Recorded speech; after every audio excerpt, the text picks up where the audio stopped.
Good afternoon, Leon. How are you doing? It's good to see you getting ready for UFC London, preparing for it. How are you feeling about being on the main card here? It feels good. It feels good. I'm finally getting some recognition, and it feels good. I'm on a 4 fight win streak, so I feel like I belong in the main card. Um, it feels good. This is my second time now fighting out of London at the O2, and I'm looking forward to going out there and performing. And obviously, your opponent, Peter Sobotta, he's a credible guy. He's talented. You must be looking forward to getting in there against him. How are you preparing for the fight? Sebastian's a tough guy. He's a veteran. He's been in the game before, like long before I got into like UFC. So he's a tough guy. Camp went well. I think this is one of my best camps I've ever had. So I'm feeling good. I'm feeling good to go out there and put him away. I know he's gonna come to fight. It's gonna be tough, but I feel second round I'll put him away. And for you personally, obviously fighting in the UK, you've got the home fans, the crowd, they're all going to be screaming for you. How does that affect you? Is that like a big positive for you? Or? Yeah, 100%. Like I said, it's my second time. The first time it was amazing, the fans in the arena. So yeah, I love fighting here. I've never lost in the UK. I've never lost in Europe. So I love competing here. But after this, I will push it for an American card in July. But I love fighting here. It's amazing. And when you were asked about the other guys in your division, there were certainly some interesting comments that came out. I think Bum was one of them, but certainly referring to Sobotta as the next victim. Is that how you're seeing it? Yeah, 100%. I don't. How should I say it? Like, what my next? I don't understand. He's the next victim. I'm going out there to put him away. You just can't stop me right now. Where I'm at. I'm feeling good. I'm looking forward to going out there. So he's just the next victim to me. Another name.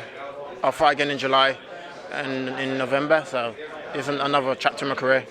And I know there's been a lot of talk, and for you as well, about Sobotta's use of the Jamaican flag as kind of an emblem. Do you want to explain that? I just don't understand it. Like, the man is from Germany or Poland or wherever he's from, and he's coming on a Jamaican flag playing Bob Marley. I just don't understand why he's ashamed to claim his own country. And it's the weird thing. I've never been like it's a mad situation. I don't know. Well, we spoke to him earlier, and he said because he's half German and half Polish. Everyone always said to him, "Which one are you?" Yeah. And for him, he said he couldn't choose between them. Just but bring both flags out then. Just bring a Polish flag out and a German flag out. I don't understand what's going on. Well, he said his motto is one love, and he had a very good holiday in Jamaica a few years ago, which is what inspired it. So, if you ever wanted an explanation, there it is. The man's a weirdo. That's all I know. Who's just made me lose it there? Brilliant.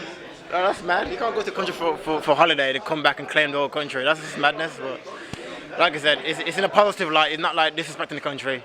It's like No, not at all. He said a lot of it's because he loves reggae as well. So it's a lot of it is what it is. It is what it is, isn't it? After I put him away, we share a Guinness and we'll go from there.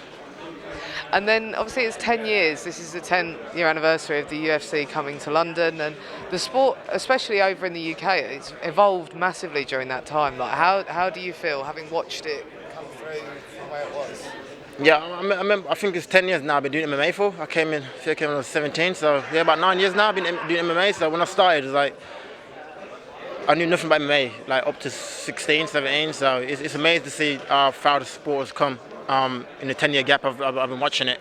So it's amazing to see. I'd love for them to come out to Birmingham one day, my hometown, and to headline that one day. So it's amazing to see them giving more cars to the UK, to Europe, and it's good to see. It's good to see. Perspective of seeing all, like, there's some really fantastic British athletes on the card. There's a couple of European athletes and things as well.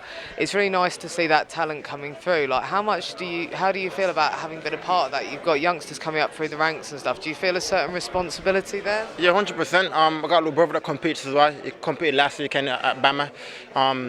Fabian Edwards is 4-0. So it's amazing to see younger guys following in my footsteps, like my brother and other guys from my gym. And it's good to see the sport still building in the UK. There's still talent coming out of the UK. I think like 5-6 years ago, everyone was like, there's no wrestling here, you need to go to America, blah, blah, blah. But I feel now I'm showing that there is wrestling here. I've competed against like big gyms that's from the States. I've out-wrestled all of them. So I feel got everything we need here now, that we don't need to travel no more, and we can believe in our team and believe in our country, that we can stay here and compete here and beat guys from other countries. So yeah, it feels good to see the sport growing in the UK. As I say, there were some pretty interesting descriptions thrown out about the other guys in your division when you were talking about it. But looking past the Sobotta fight, is there anyone that you are gearing up and thinking like that's where I'm aiming at? That for me would be a good fight. That's what I want. I never look past Sobotta. I'm taking him very serious, so. But I am going out there to finish him and put him away. But it is. Next for me is July. Like I said, I ain't got a guy in my head, but whoever in the top 10, my aim is to get to the top 10 for July. So whoever give me the top 10, I'm ready to go. I'm number 15 now in the world.